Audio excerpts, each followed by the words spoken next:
Hello, everyone, and welcome to our 2024 edition to the Technology Readiness Council's next discussion forum.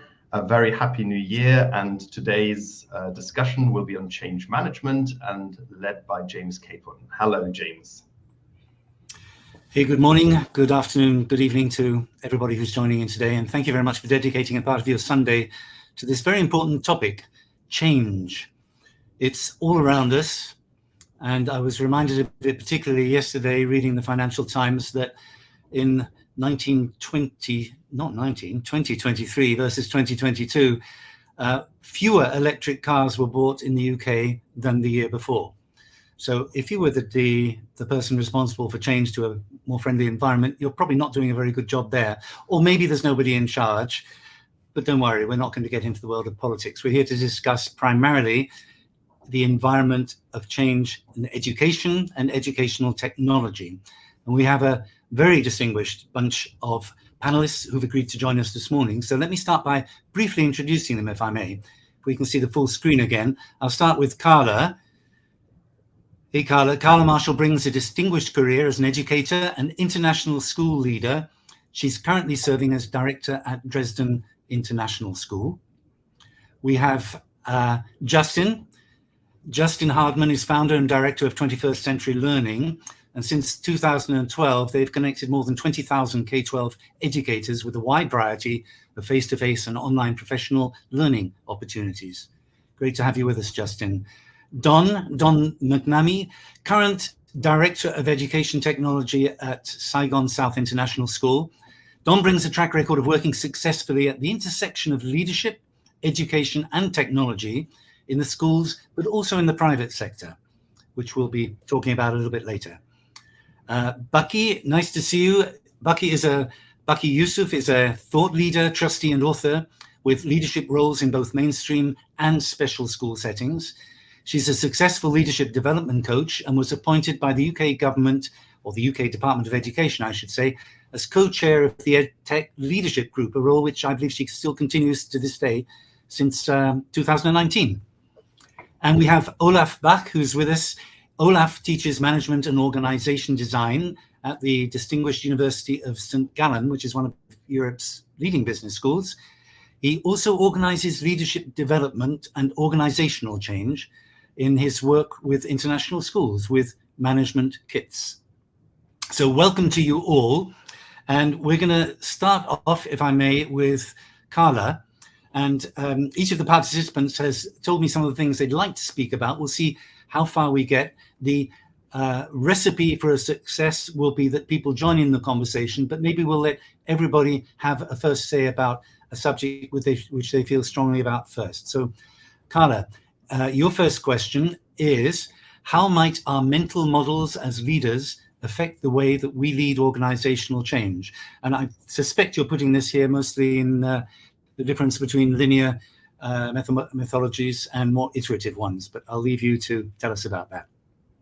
Thank you, James, and it's great to take part in this conversation today. Yeah, I think, in schools we talk a lot about change, and what we're referring to is systemic change. We want change at scale across the organization, and so if that really is the case, then we have to start thinking in systems. We need to think systematically as well. And so something I do a lot of as a leader is think about systems thinking tools where I can reflect on my own mental models and how that affects change management that I might lead in the organizations that I work with. So one of the tools I've used a lot is the iceberg model, which I think many people are familiar with. So we obviously have something we can see above the waterline, which are individual situations and events that occur in our environments. But as leaders, we have a responsibility to start to look under the waterline, first at the patterns of behavior that are created by those individual events, then at the structures that underline those patterns of behaviors. And then the lowest level, the deepest level under the waterline is our mental models, our beliefs and values that we bring to any change initiative. And what I mean by that, when we say mental models, is what do we believe is true about how we enable change to occur? So if I believe that change happens through a linear process of A leads to B leads to C, and then I get some outcome X that I want, then I'm going to lead change and create structures for change that align with that mental model. So I might create, a timeline for 2 years for every single initiative that I want to change in a school, individual events, professional learning, and when certain things are going to happen, when things are going to be finished by. But change isn't necessarily linear. We know that we're working in complex and diverse environments with teachers, students, parents, external stakeholders that are all bringing complexity. And so if we believe that a linear approach is going to work, we're often using kind of brute force approaches to make that occur. So I always think about, with the mental model of more iterative or complex adaptive systems thinking, how do we actually shape interactions within a system to build emergent behaviors where the things that we're looking to occur over time are actually fully embedded within the different stakeholder groups with which we work. Thank you, Carla. Let's move on to Justin, if I may, for an initial comment from you. Justin, just before we got together, I looked at my ChatGPT and I was going to say I Googled, I ChatGPT'd, or whatever the expression is, effective change management. And then I looked up effective change management within an EdTech environment. And I got almost exactly the same, I said just 100 words, please. I got almost the same answer for both. Where does educational technology really, or change in educational technology, reside within the whole educational environment, in your experience? Thanks so much, and thanks for the great introduction and the question. I'll just also add just to my bio, and in addition to the kind of professional learning conference work that I do, I'm a former tech director and have also, over the past 10 years, done a lot of technology kind of consulting with schools and school groups, particularly around the Asia Pacific region, doing tech audits and that sort of thing. So my comments will be reflective of that experience more so than the conference work. But I think the question of where technology leadership and change resides in an organization, in a school, is a very pertinent and it's a constant one that I've seen in the audits that I've done. And the question is always, is the tech department really leading its own change with its own tech plan? Does a school need a tech plan, or and a tech change plan, or is the change plan, should it be wrapped within the larger organizational plan of the school? And I think where I've seen schools that are very successful, they tend to really have both, because you need to be plugged in as a technology leader, and you need to have all of that change element plugged into the overall school leadership plan. Schools always have initiativitis, right? Too many things going on. So you don't want to add to it, but you also have your priorities as a tech leader that you need to do. So in a way, you need to do both. And I think that the challenge of technology leadership and change is really being the bridge builder in the organization, because technology cuts across all aspects of school, whether it's learning or operations. And managing your own change plan, that's the technology department's one, but also ensuring that you're plugging in and helping accelerate other change initiatives that are taking place within the organization. Great. Thank you for those initial comments. I'll now move on to Don.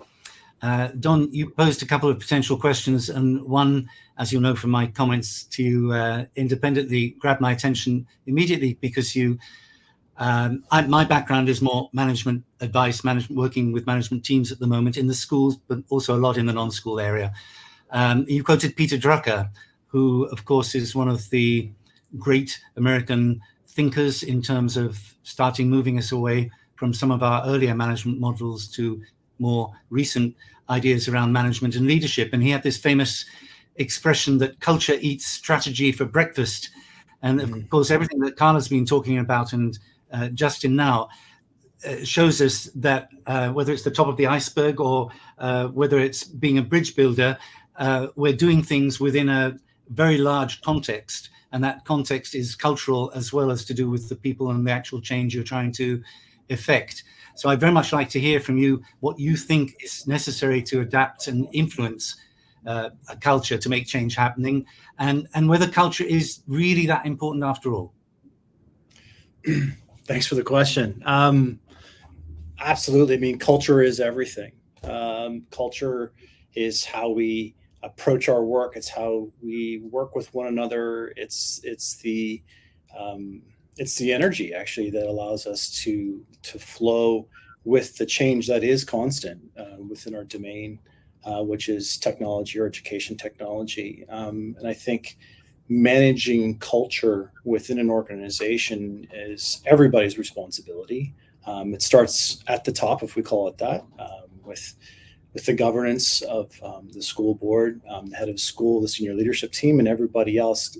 And I think it's really important, particularly at the organization I'm at right now, is that the culture of managing change is everyone's responsibility, and that comes through work, through kindness. And some perhaps will see that as a bit of a cliche, but it's that understanding of who people are and that emotive, and through a rich degree of kindness that actually allows for change to happen. And there is a difference between kindness and being nice, I think, too. Sort of going back to the question is how important is culture to influence change. Understanding the whole organization is really important. If I go back 20 years ago when I did my master's in leadership at Michigan State, one of my favorite books, which I probably call upon 2 or 3 times a year, is Bowman and Deal's Reframing Organizations. So understanding the structure, the economics, the human elements, as well as the social elements of a culture, to understand the frameworks by which how people are operating, and through a lens of empathy mapping and knowing who your people are to influence that culture. Evoking those emotional responses from staff and colleagues, really, I find, is really important through stories and getting people to see themselves in what that change is that you want. Great book by Paul Smith, Leading with a Story, is really great to get those ideas on how to understand how to shift culture and how important culture is. Building insight, understanding that helps with the momentum. Like I like to say, is actually, instead of making change happen, to make shift happen.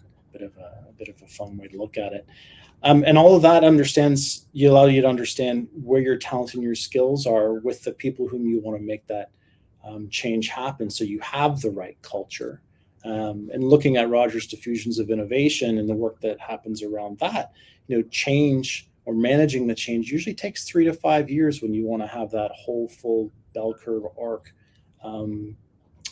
come to full fruition based on your goals and your objectives.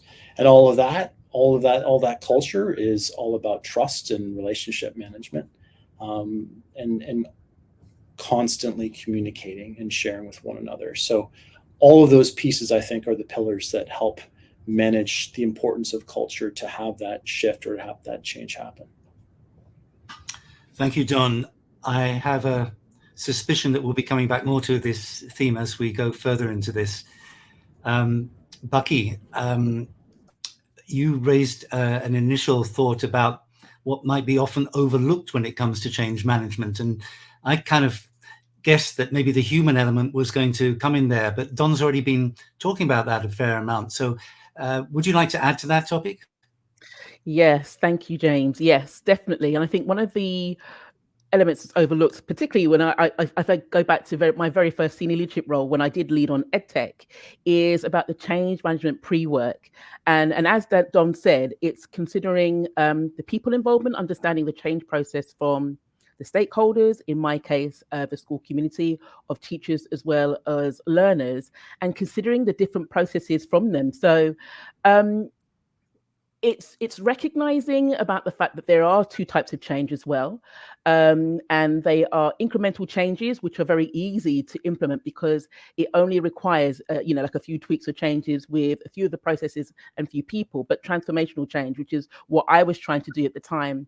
And as Don said about the fact that in order to have systemic whole school change, in my case, it took 3 years. And initially I just thought, maybe a term, maybe max 6 months. So it's actually considering that. But I think that the change management pre-work is really important because it moves you from thinking, as I consider, say, system 1 type of thinking, which is your assumptions, your quick thinks, but to system 2, where you're really having to think deeply about your assumptions and looking at your colleagues in terms of defining where they are. So if I refer to Block's stakeholder strategy, it's actually looking at your stakeholders in 1 of 5 different ways. Are they fellow travelers who are in high agreement with you, but they may have low trust? So, for example, they may be on board, but their vision and methods may actually differ. Or are they adversaries, opponents, allies, or neutrals? Actually investing time to think about where staff actually are, and then think about your different approaches. I think the other thing that's often overlooked is communication. You cannot communicate enough.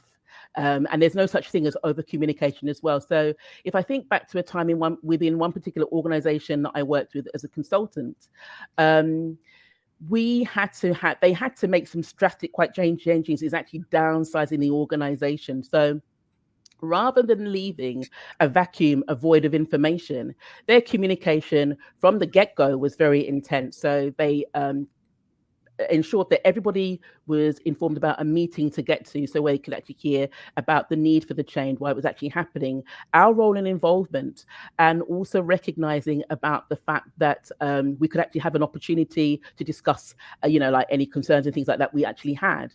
So having that initial group meeting, it is a good way for everybody to hear the collective change message, and there are no gaps, because I think that where there are gaps in communication, people's stress, distrust, maybe even deliberate miscommunication that can actually fill the void and actually move things. So I think one of the things, as I said, mentioned before, is part of the communication strategy and pre-work before you implement or even talk about any change is having a clear-cut communication plan. And when I did the research, devising it in 3 different ways. So the initial group meeting, as I said before, where you can actually deliver a clear message and address any concerns, issues, and ideas, and then explain what the next steps will actually be. Then having regular one-to-one meetings so that you can actually meet with everybody concerned and get them to share in a meaningful way, whether or not they're on board with the vision, and get them to talk about any resistance they actually have. And then think about ongoing group updates, where again, this might mean that there are some modifications to proposed changes. I think it's also important to recognize and not overlook and have assumptions about the fact that if people are resistant to the changes that are actually taking place, sometimes that resistance may just be due to lack of clarity. They are not quite clear about what the changes are. And, at the end of the day, nobody really likes change. And it's actually managing people's thoughts and emotions in that. And also recognizing that maybe part of the resistance is stemming from stress. Because when we are stressed, it reduces our ability to actually process and take in information. And I read somewhere that it can reduce that ability by 80%. So I think that the human considerations at that particular level is equally as important as planning the changes.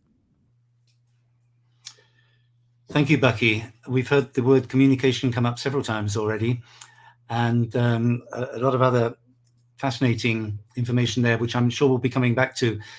Olaf, to complete this first round, we've talked about change a little bit in a smaller setting, in a larger setting. How do you ensure and measure change progress and change success?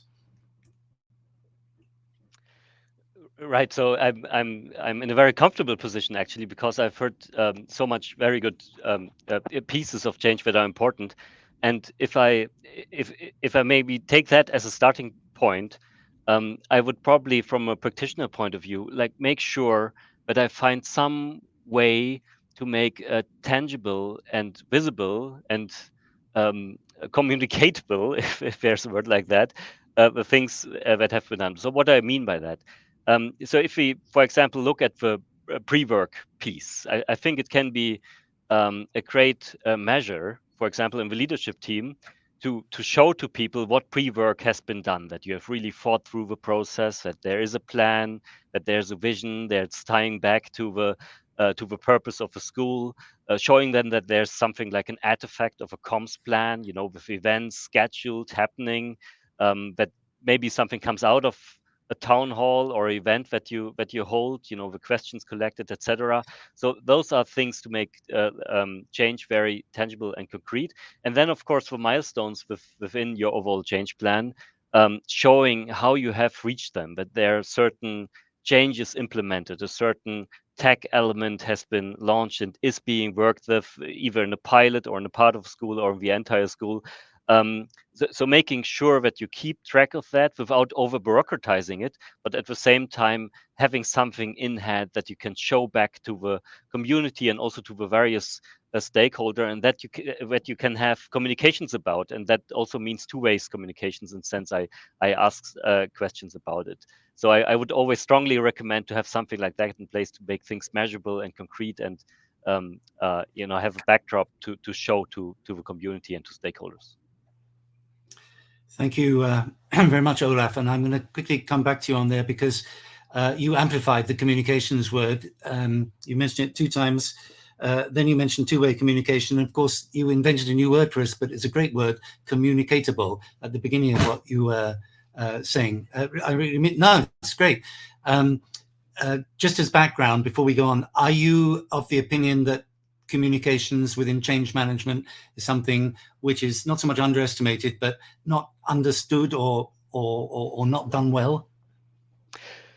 Well, I think a mistake that is sometimes made from the top is to think too much in terms of one-way communication, messaging, message discipline, putting out the word, and paying not enough attention to formats where people can ask meaningful questions, where you have meaningful debates, and then bring the learnings that coming out of that back to the debate.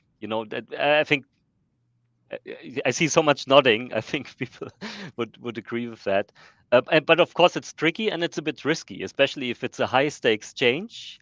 You maybe want message discipline. You maybe want to be in control, and you're maybe afraid of that nasty question in the town hall, but there's no way around it. And I think and I don't have easy answers for that one, of course, but maybe we can talk about that a little bit. How do you do that? How do you have a meaningful exchange around the change? Thank you very much. Justin, I know you'd like to chime in on this general subject as well. Yeah, just to back up on the communication piece, I totally agree. When I was nodding, no, people couldn't see, but I was nodding a lot when Becky was speaking around communication, because I totally agree. And I wanted to add that I think it's not just communication, which I think sometimes when you say communication, as you were saying, Olaf, people tend to think, okay, the mass email or updating the website where the information is. But it's actually not just that communication, but which is sort of downwards or outwards, but it's also, I think, lateral and upwards, which is important, particularly if you're in a large and complicated organization. So many schools that I've gone into, the leadership team is bringing you in as a consultant because they think, oh, there's some problem, or they don't know what's happening, right? And often when we go in, we find that the technology department's doing some great stuff. It's just that nobody knows. Or they have misunderstandings about what's happening. So I think in a big organization, your lateral, meaning perhaps to the principals, if you're at that level, or up to the head of school and to all of the different departments, is as important in some ways as the downward communication. The other thing I wanted to add to what you were saying, Becky, was the piece around the pre-work is important. I totally agree, but I think the post-work is important as well, because so often I think in schools, there is a lot of energy that goes into making a change management plan, but then there's not necessarily thought into what happens afterwards and how is that sustained. And so much change can often be personal in schools, meaning it's driven by 1 or 2 people, and then those people leave, and then suddenly no one has any idea why this thing is there and why we do it this way. And so I think that element of communicating, what it is, and then building the system so that it's continuous and it's not just attached to a single person or a couple of people is very important. Thank you, Justin. Don, I know you wanted to say something on communication as well, and I'm going to throw in one phrase as well, something that I learned, and that is, I've heard too often when it comes to communication, but we've already told them that. Yeah, we said that. We've done that. And I think we sometimes forget that communication is something that has to be repeated and repeated until we're bored with that communication ourselves, because you have to be really sure that the communication is going, whether it's one way or two way. So over to you, Don. I think any good communicator has clarity and precision in their messaging. And I like to call back to Marcia McLuhan, the communication theorist back in the old days. And I learned that in my days in the corporate world, is that the medium is the message. So it's, just like Justin was saying, it's just not about the website or the email. You have to attend coffees, you have to drop in, you have to be present. And I think it's really important as educational technology leaders and leadership leaders in general, we understand those different domains outside of our comfort area. So, someone who I love to read messages from every day is a guy by the name of Seth Godin. He's a marketing specialist. So, one little nugget, read Seth Godin's marketing messages to help anybody with how to communicate. Thank you very much. Bucky, you also wanted to talk on communication here, responding to Justin, maybe? Yes, absolutely. And Justin, you're so right about post-implementation, as I can talk about from my own personal experience, where, as I said before, my very first senior leadership role was actually leading, as it's called, implementing devices to enhance teaching and learning, which nobody understood and knew until I actually took it on board. What I neglected to think about were a number of different things. And one was actually ensuring that the change management or the plan I was trying to implement was linked to the whole school development plan. So that's one thing, so that there was intertwining, as you mentioned before, Justin, but also looking at the long-term goals, what would happen a year on, 2 years on, 3 years on, in terms of whatever we wanted to see. Now, I say that retrospectively because once I left, it took me about, I said, 3 years, but then I moved on to another senior leadership role. And because I was a person primarily driving it, the initiatives and the changes, in a way, diminished once I'd actually left. But in retrospective, if I thought about, ensuring there was a plan for implementing it post or longer term, then I think that there would have been more success. And that's another thing that's overlooked, as you said, is ensuring that it's not a change that's linked to one person, but systemic, as Carla says. Thank you very much, Bucky. I'll now move on to Carla, who has expressed an interest in commenting on what Olaf was saying. I'm wondering, Carla, if we can build a bridge here to talk a little bit more tangibly about change within the EdTech educational environment, and perhaps create some success stories, or rather not create success stories, speak of some success stories and things that really have worked that you're either proud of or you've observed elsewhere. Sure. I think I'll try to make a bridge between what a few people shared. We heard Don talk about the 3 to 5 year timeline that we need to have in our heads for changing culture and then bringing about change in a particular initiative, and also about the theory of law of diffusion, and how change occurs with different subpopulations of an organization first and then later. And Olaf shared a bit about the importance of concrete actions and about pilots. And I think these things go together really importantly, that the rolling out of a pilot or having an initial group of very interested opt-in individuals in your organization that are behind the change and want to actualize the change provides concrete case studies that help to make the strategy visible for others in the organization who are more hesitant or perhaps not as ready to engage with that change process. And they actually add to the organization kind of another layer of communication, which is not top-down communication from the leaders saying, this is our change process, this is what we want to do. You have individual agents within the organization saying, I did this, and this was really meaningful for my students, and you should try it out. Why don't you come to my classroom? It develops those, water cooler or, coffee chats in the staff room that we know are the things that move people to a place where they're ready to engage, because there's a high level of psychological safety and trust that allows them to take risks. So I think as leaders, it's really important for us to view the strategy as a set of concrete actions, and then use the stakeholders in the organization and their own willingness to engage in the change to develop a learning organization, using Peter Senge's phrase, where actually it's not that top-driven strategy anymore, but it becomes a lived and implemented way of being that is held by multiple people within the organization. I will share a story. It's not related specifically to EdTech. I'll let someone else talk about that afterwards. But at Dresden International School, we're working quite a bit on developing coaching as a methodology for our teachers and staff. And so using that same idea of a pilot, we had a number of people opt in to go and take the first 4 days of cognitive coaching with OWL. And then those individuals came back and they shared in a smaller group how they thought that coaching might be able to be developed at the school. They shared with their colleagues. They actually modeled a coaching conversation in front of all staff so that they could see what it looked like. And then we opened it up and had another round of people be able to say whether or not they wanted to join the training. And it was oversubscribed. You know, people were very excited about it because it came from their colleagues as opposed to coming from me. And I think that's really, really important that we allow the members of our community to share those stories that Dawn was talking about, to show that the change is not this kind of blunt instrument, but it's actually something that can be very powerful for personal and professional development. Carla, thank you very much for that. Can someone take that a step further with an example of change, maybe with a pilot like that within the EdTech environment? We're just following on because when it was mentioned earlier about a pilot, it just reminded me about the fact that naively, I came in with this idea, didn't have a really clear or coherent change management process. And part of the reason was because of the fact that nobody knew, not even I was clear about what it would actually look like. So we had to, about a year into me implementing this EdTech focus, we scaled back and started again and thought, okay, how can we do things differently? And it was exactly as Carla said.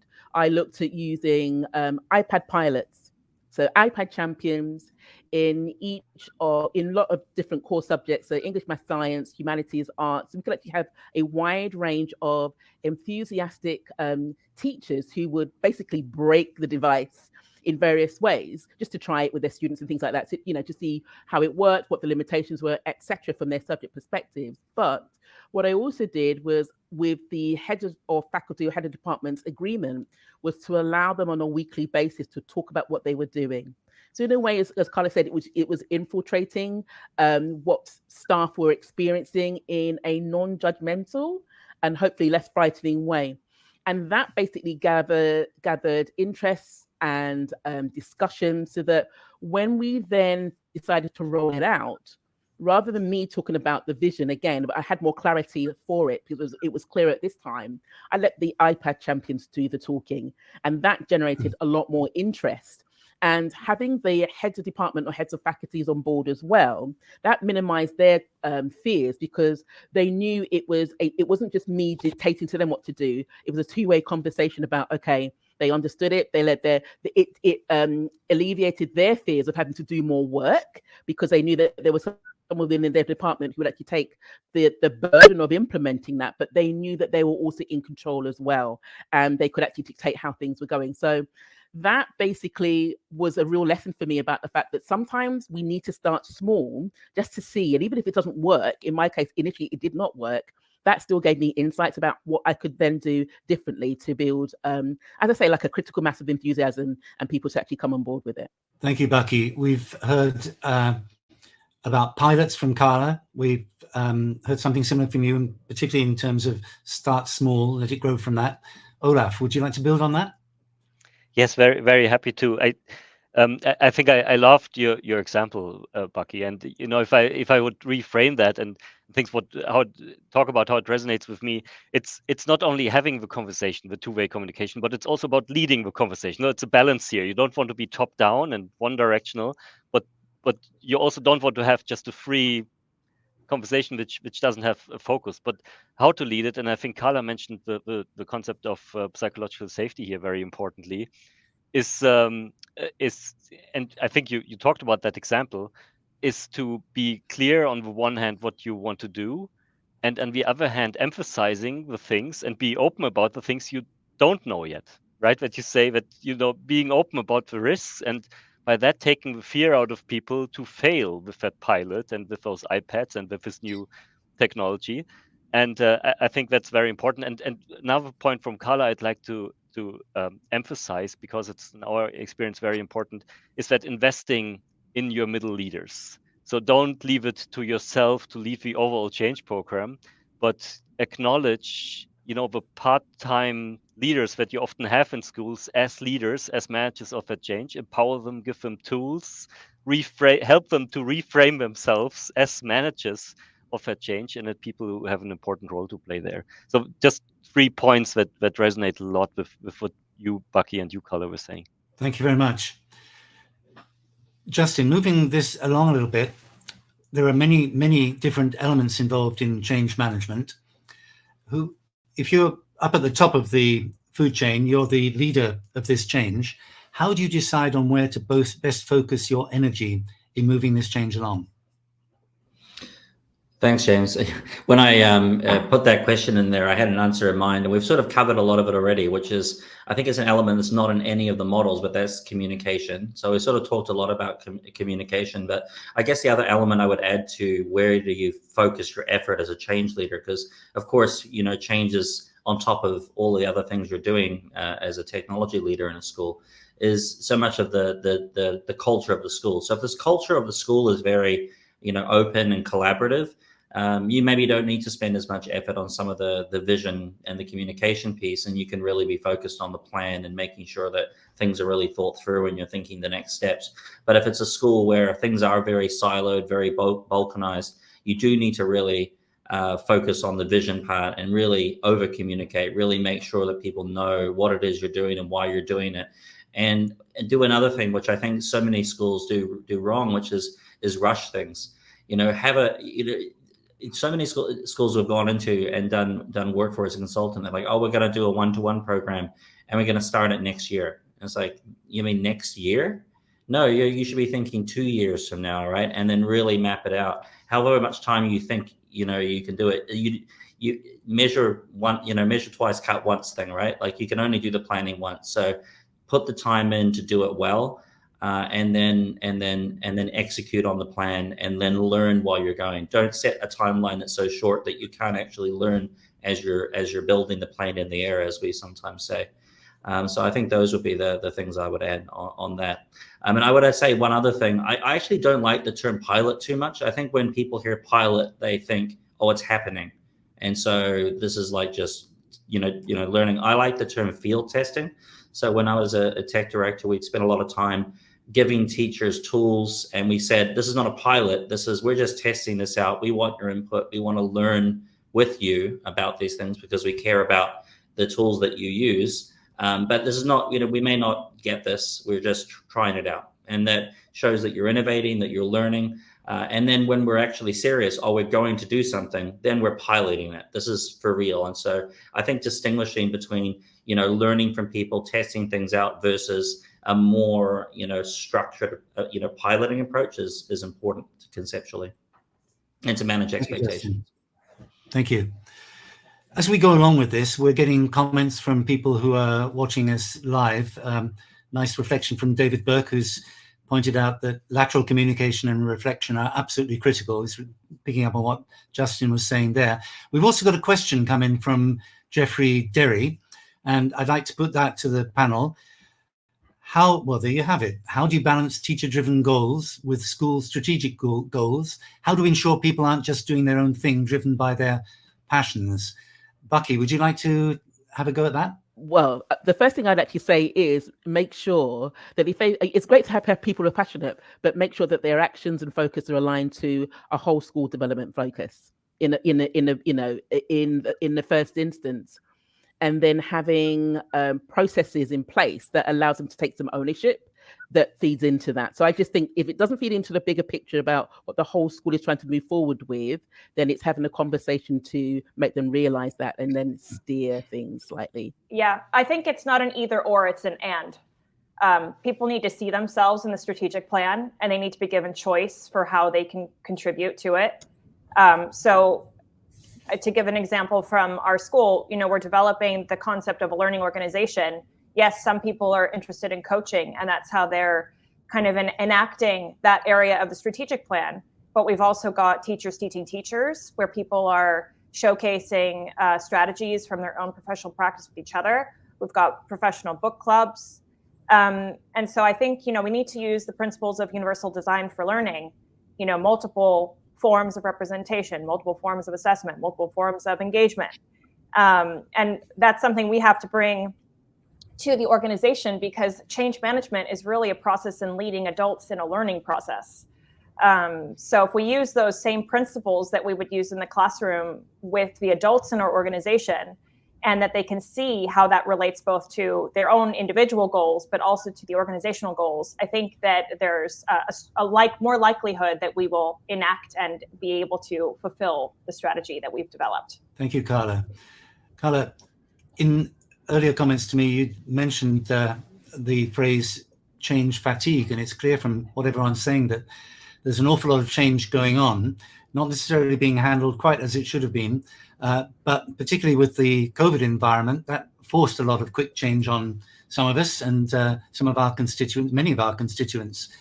I'd be very interested to hear from you about this subject of change fatigue, and is it all too much? Are we just not, as human beings, geared up for so much change within a short period of time? Yeah, I think this is very difficult. I think from COVID, there was so much rapid change. There was a lot of burnout happening within our teaching community. And now, post-COVID, trying to maintain change with that level of fatigue, I think that the thing we can do well in schools is focus on the human side of things and rebuild relationships that maybe were dissolving as a result of being separated for so long. And through the development of relationships, we start to develop, again, that psychological safety and trust, the two-way communication where people can share that they're overwhelmed or that something doesn't feel like it's right for them. And then as school leaders, we need to take a humanizing approach to our leadership and recognize when it's too much, where we can stretch and nudge people, and where it really is overwhelming them to the point where it's high stress. Because we know that the brain in a stress situation actually is not an effective learning brain. So we have to also realize when we're undoing some of the good work that we might have planned. Does that go as far as potentially knowing that you really need to change something in particular, or a process, or whatever it happens to be, and holding off and saying, we're not going to do that now? You might slow down the change, or you may look at other ways to move it forward. So again, you might say something that you were expecting all teachers to do. Maybe you say, actually, we're going to do it first with a pilot, a small group of people instead, who are showing readiness and willingness. And I think that's the point I was making at the beginning around mental models, is if we believe it's linear and we make our plans at the very beginning of a change management process and that's it, we actually can come to a situation where we get stuck, where we're so forced through our planning to engage with how we've organized something.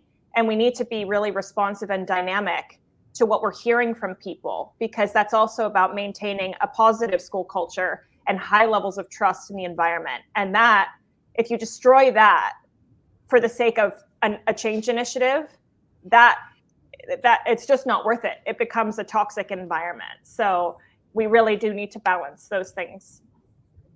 Thank you. Thank you very much. We've had another comment, well, a couple of other comments coming through. It's great. One from James Hayworth, which you may have seen flashed up just a moment ago. And I'd like to put that to Don. James said that schools are often quick to decide and slow to implement, but more importantly, he went on to say, could we potentially look at more business-focused, a more business-focused approach to initiatives? And Don, I know you've got extensive experience from private and the school sector, so could I grab your thoughts on that? Yeah. So my whole career has been in the education domain, independent, not-for-profit schools the whole time, which has been an interesting, wonderful experience in the corporate world for several years, helping schools make shift happen. And what I have found that has been really helpful, probably for the last 2 decades or so, is to help folks with an idea to help them articulate that idea and to put it down onto paper and to create what I've termed as an edu case or a business case, a one-pager that highlights what the drivers, the goals, the objectives, how they're going to measure if it's good or not, and then what actually needs to stop or start for that to be sustainable. And that's really helped focus resource. The most important thing is the people who we work with. So going back to that human element, how much time do people have to contribute to change? So I love to do empathy mapping with that. So what are people thinking, saying? What do they see? What do they hear? How do they feel? And then to balance all that out with, do we have the time? Do we have the money to actually do this work at this time? And so when people put these little one-pagers in, we evaluate them in a transparent manner, and we can say, yes, maybe later, or not this time. And that helps people appreciate that schools are a business and that we have limited resources in terms of money and time. Much less time and resources than many other businesses, but we're probably the most agile and the most dynamic. So I think that's really helpful for people to consider. Thank you very much. Thank you. Olaf. I just very quickly, Don, I would strongly echo that. And from my experience working with schools and a long experience in the corporate world, I mean, schools and even large schools are often what you in the corporate world would call small and medium-sized organizations.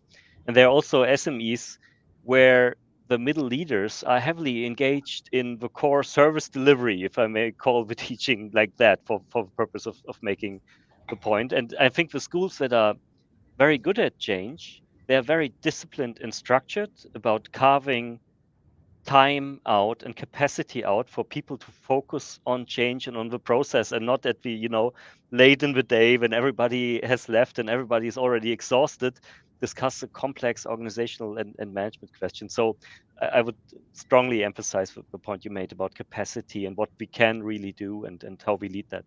Thank you, Olaf. Carla, as currently a head of a school, how on earth do you find enough time to put change where it's necessary high enough up on your agenda? Because you clearly are passionate about change done right. Good question. I'm still trying to figure out the magic formula for that, and I don't think that exists. But I think it's that question of, if you've got your jar, how do you make sure you put your big stones in first and then all of the sand and the pebbles go in afterwards? So yes, we still need to make sure the trains run on time. I was just sharing with the panel before we started that, we've got protests tomorrow here in Germany with farmers blocking the motorways. I have to communicate about that. I have to make sure that there are things in place for emergency situations, but we need to also have the lighthouse that we're moving towards. And so, again, I think it's not an either or, it's an and. We also need to try and use our dynamic circumstances to our advantage when we can. Sometimes the external environment connects very closely to what we're doing with a change situation. It's our job to try to find those connections and relationships between that. So, for example, with the situation in Israel and Gaza, we're in Europe. There's a lot of anti-Semitism, a lot of Islamophobia that has occurred over the past year. Bucky, I know that's also the case in the UK, where you're based, that there's a lot of research on that. So in our work to implement our diversity, equity, and inclusion policy, how do we use that external situation as a way for us to move the community forward? So we had a group of teachers and students work on an anti-discrimination statement for religion. We communicated that with all of our parents when it happened. Then we used that anti-discrimination statement with grades 3 to 12. We shared all the hate symbols that are illegal here in Germany because of the previous Nazi context. There are certain symbols that are illegal here. And so really trying to use that as a way to move the whole organization forward and bringing about unity in a time that could be one of division. So I guess there's a bit of creativity there in trying to align the operational needs of the organization with the strategic long-term needs. Hey, I'm struck listening to you all that we actually haven't talked an awful lot about one of the topics which comes up when you talk about change management, and that is the the more strict and rational approach to how you go about it, project management approaches and the like. And you've all naturally, at least I don't think I've led you there, you've all naturally gone more to the process of change and the human side of it. Don, you mentioned the word trust. Carla, you just mentioned building trust. I think you probably all have done as well. It would appear to me, listening to all of you, that you potentially believe that the iterative part of it, the project management methodology, well, we can kind of all do that, but actually handling it from the people point of view is the most important part, which is either missing or that we need to focus on more. It's a lead question. It's a bit of a closed question. Justin, if I can start with you, I'm not kind of pushing you to a yes or no, but am I picking the vibes up correctly, or am I leading the conversation without knowing it? I mean, yeah, I would totally agree with that. I think it doesn't, and I have to admit, I did a bit of searching change management models before this, and, there's change management models we've recommended to schools that we work with. But at the end of the day, you can have the greatest model, you can have all the greatest spreadsheets in the world, but they're not going to help you make change, right? You need to have that human touch. You need to have, not just communicating down, but listening as well. All of those pieces that go in, because the other thing, and I think it's been touched on a little bit here, is that, I think change ultimately is not just a series of one-time projects. It's a continuous piece, right? And that comes down to your culture and your structures in the school, and the way in which, the human beings in the organization are working with one another. And so I think the models are important as a way of thinking things through and, having a bit of a checklist when you're making a change. But ultimately, the success of change is really down to the people. I'll touch base with all of you on that, if I may. Bucky, are you happy to go next? Yes, it took me a while to realize, because I think for my scientific brain, I'm very caught up in processes with regards to change management, but it took me a long time. And one of my leadership coaches actually to make me realize that the heart of making change management work well is relationship management. Hence why I went to the deliberate focus of talking about the people involved in that as well, and always bearing that in mind. Thank you. Don, can I push over to you with this as well? Sure. I call upon a real amusing and enjoyable TED Talk. And then it's only 3 minutes by an American gentleman by the name of Derek Sivers on creating a following. So again, it goes back to people, and realistically, the change or the project management, it's not your idea. It's about getting other people to follow along with the belief in actually shifting the culture. So that's my thought. All the tools and abilities to communicate and share. At the end of the day, it's not you at all. It's enabling everybody else to follow one another. Thank you. Carla, I'll ask you the same question, but because you kind of spurred it by your recent comments, I'm going to add in a comment that we've had from Mark Dilworth, who's listening in or watching us. And he mentions that several speakers, it kind of fits to what we're saying. You can read it here. Several speakers have mentioned alignment within school development or school strategic goals as a key factor in successful EdTech planning. Is this culture, or is it a matter of where EdTech sits within the school leadership? Oh, it's a good question, Mark. I guess when I think about that question and I read the last part about where EdTech sits within school leadership, to me, what I hear is, to what extent do EdTech leaders and individuals with expertise in that area have a voice to be able to shape the strategic direction of the school and this particular planning around technology-based aims for the organization? And I think, yes, of course, the culture needs to promote the whole idea of voice and dialogue, that individuals can come to leaders and share honest and open thinking about the direction of the school. But I also think that there's a question of shaping the strategy. And if the strategy is completely finished, there's not really any opportunity to shape. It's basically a question of implementing.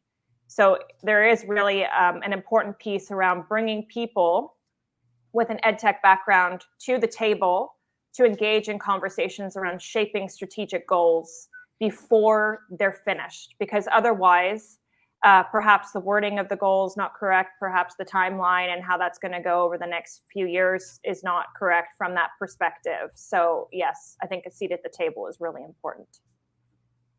Thank you. And finally, in this round, Olaf, would you mind making a comment on that? You kind of had, through what you'd said, echoed the importance of the individual contributions, the way we work together, building trust and other aspects and communication. So bringing it back to this question again here, in your experience working with schools, is it a matter of where EdTech resides within the school? So I think certainly seat at the table on the leadership level is very important, but then also integrating the programs and the projects and work in a joint fashion. And if we we talked about education versus a non-education corporate world, and even there it's a challenge, right? I mean, often the tech is pretty siloed, and the business processes are evolving, and then the tech comes in too late or on the wrong level, etc. And I think schools can be better here, especially for the size of the organizations, to bring EdTech to the table early on. I mean, with what's happening there at the moment, it's so profound potentially for teaching and learning, and what students and parents and the community experiences, out of school even, that you have to bring it to the table and that you have to integrate it. And maybe one last thought also of course, people are important and people are central. I will nevertheless be a bit tactical here and say having a sound set of artifacts around your change program, a structure, visuals that people can see and relate to, and then to organize and shape the conversation is still something not so exciting, but something that's super helpful and important. Thank you. Words of wisdom. Hey, we're up more or less to our 1 hour. You have been the most fantastic group of people, and depending on the time of day you are, you've performed at peak energy. So thank you very, very much for your contributions. As you'll know, we ask you at the end just to list one resource or one book, or if I could only do one thing about change management. We've had a few mentions out there, Peter Senge, Drucker, and others. But if there was just one, then I'd very much like to hear from you. And then following this, I think Wolfgang gives us the opportunity to list a few other resources on the website and on the YouTube video, which is really useful for other people, as you know. But if you could just choose one, and I'm just going to do it as it appears on my screen. So I'll go around in a circle. Justin, you're first. I don't have a specific resource, but I just want to follow up on the previous conversation, which is that having a seat at the table is an important and necessary, but not the most, it's a necessary but not sufficient condition to integrating EdTech into EdTech's success. And that's because you can't just be at the table waiting around until someone talks about technology, if you're the technology leader in that leadership meeting. I think schools in the 21st century, all leaders need to become, in some sense, technology fluent, but all technology leaders also need to be education fluent, and it needs to be a two-way conversation around education and technology for change to be successful. So that's my one takeaway. Thank you. You didn't quite answer my question, but you were very, very erudite in the way you said that, two ways. Thank you. Don, how about you?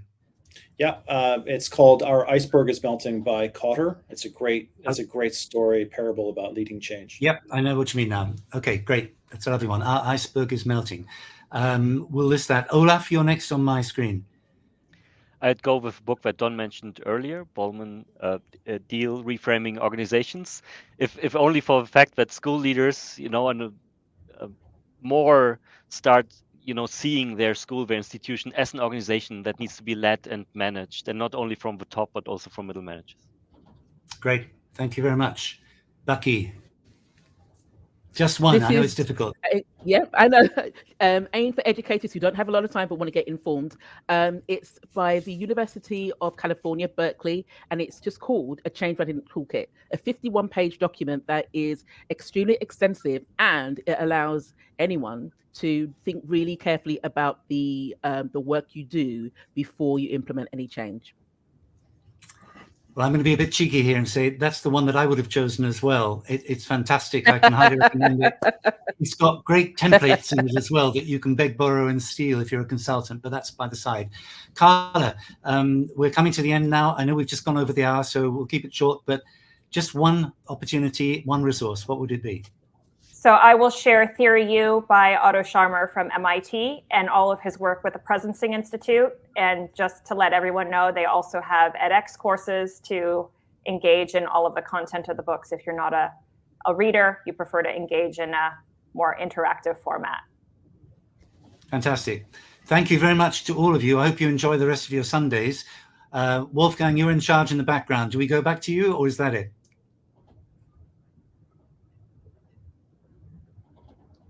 I guess that's it. Thanks, everyone. Okay. Yeah, thank you, everyone. everybody. It's been a great pleasure. Thank you so much. Bye-bye for now.